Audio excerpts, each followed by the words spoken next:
Alhamdulillahilladzi dominas sa'adata fid dunya wal akhirah liman amana wa amila amalan sholihan.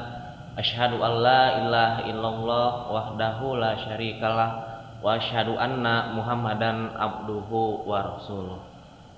Alhamdulillah kita bisa berjumpa lagi di bulan yang penuh hikmah, di bulan yang penuh ampunan, yang penuh barokah. Meskipun bumi pertiwi tengah dilanda wabah COVID-19, mudah-mudahan ini tidak mengurangi keimanan kita semua dalam melaksanakan rangkaian ibadah di bulan Ramadan, khususnya saum Ramadan. Para hadirin rahimakumullah, sebagaimana yang telah kita ketahui bahwa ayat Al-Quran yang berkaitan dengan saum Ramadan itu termaktub di dalam Quran surah Al-Baqarah ayat 183. A'udzubillahi minasyaitonirrajim. Ya ayyuhalladzina amanu kutiba alaikumusiyam kama kutiba alal ladzina min qablikum la'allakum tattaqun. Perintah berkaitan dengan saum Ramadan di akhir ayat surah Al-Baqarah ayat 183, di sana tertulis la'allakum tattaqun. Maksudnya bahwa ketika kita melaksanakan saum Ramadan, yang menjadi tujuan utama, yang menjadi tujuan hakiki ialah bahwasanya kita harus meraih predikat takwa. Namun ketika kita melaksanakan saum Ramadan, tidak secara otomatis kita memiliki predikat takwa atau menjadi orang yang bertakwa. Kenapa? Karena lafaz la'allakum tattaqun itu merupakan fi'il mudhari atau memiliki makna hal wal mustaqbal. Artinya ada proses, ada tahapan yang mesti dilalui ketika kita ingin memiliki predikat takwa. Para hadirin rahimakumullah, ketika kita melaksanakan saum Ramadan dan memiliki keinginan, memiliki tujuan untuk meraih takwa, maka mesti ada tahapan-tahapan yang kita lakukan sehingga kita memiliki predikat takwa. Tentunya tahapan untuk menuju takwa tidak hanya dilakukan ketika memasuki bulan Ramadan saja, tapi di luar Ramadan tahapan-tahapan tersebut harus senantiasa dilakukan, sehingga ketika kita melaksanakan saum Ramadan, kita tidak hanya sebatas menahan lapar, menahan haus saja, tetapi kita memiliki nilai-nilai positif, memiliki sifat-sifat mulia yang akan kita amalkan di luar bulan Ramadan. Para hadirin rahimakumullah, kalau kita melihat pengertian saum menurut bahasa dan istilah, tentu kita akan mengetahui saum yang sebenarnya itu seperti apa. Saum menurut bahasa adalah al-imsaku anisyai'i, menahan segala sesuatu. Sedangkan saum menurut istilah yaitu al-imsaku anil muftirati ma'aktironi niyah, menahan dari segala hal yang dapat membatalkan saum disertai dengan niat.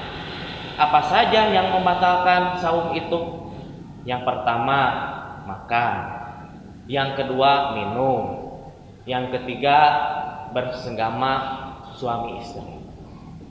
Tentu bukan hanya sebatas menahan lapar, menahan haus saja, menahan diri dari makan, menahan diri dari minum saja, tapi wa tamamuhu wa kamaluhu bijtinabil mahdurah, bahwa sempurnanya saum itu harus dibarengi dengan menjauhi segala sesuatu yang dilarang. Ada yang melaksanakan saum tapi dia masih berbicara kotor, dia masih berkata tidak jujur.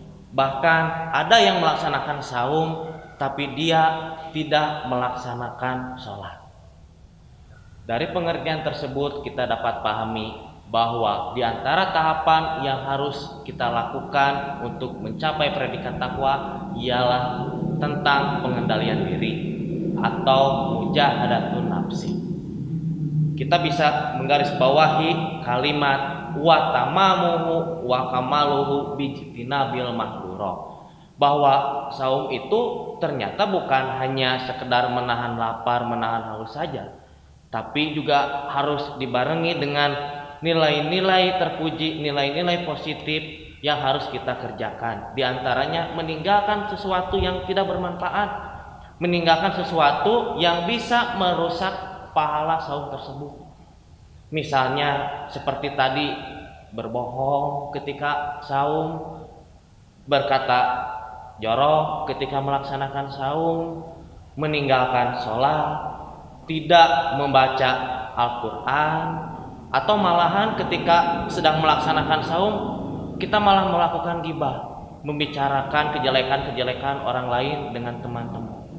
Itu artinya ketika kita melaksanakan saum kita tidak bisa menahan diri, tidak bisa mengendalikan diri untuk mendapatkan pahala saum yang sempurna, untuk mendapatkan predikat takwa. Para hadirin rahimakumullah, selanjutnya tahapan yang mesti kita lakukan untuk meraih predikat takwa adalah dengan senantiasa menjadi makhluk yang dermawan.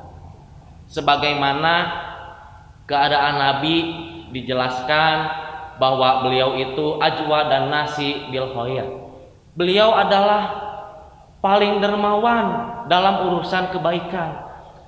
Wa kana ajwadu ma yakunu fi Ramadan. Bahkan di bulan Ramadan beliau lebih dermawan lagi dari bulan-bulan sebelumnya.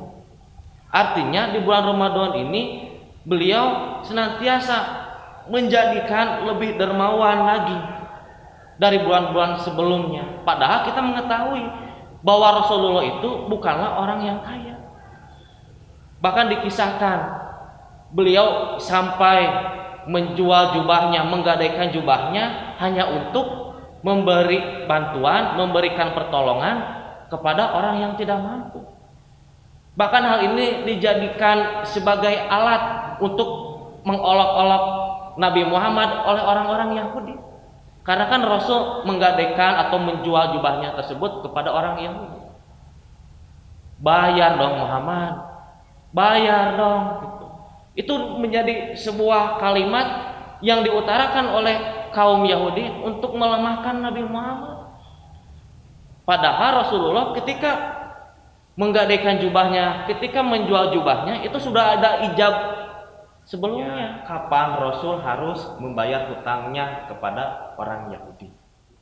Untuk itu mari kita jadikan bulan Ramadan ini sebagai bulan berbagi di tengah pandemi yang melanda negeri ini.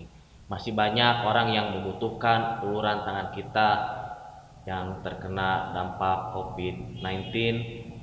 Kita berharap, kita berdoa bersama-sama, mudah-mudahan pandemi ini cepat berlalu sehingga kita bisa melaksanakan ibadah dengan tenang, ibadah dengan tentram dimanapun kita berada. Cukup sekian. Assalamualaikum warahmatullahi wabarakatuh.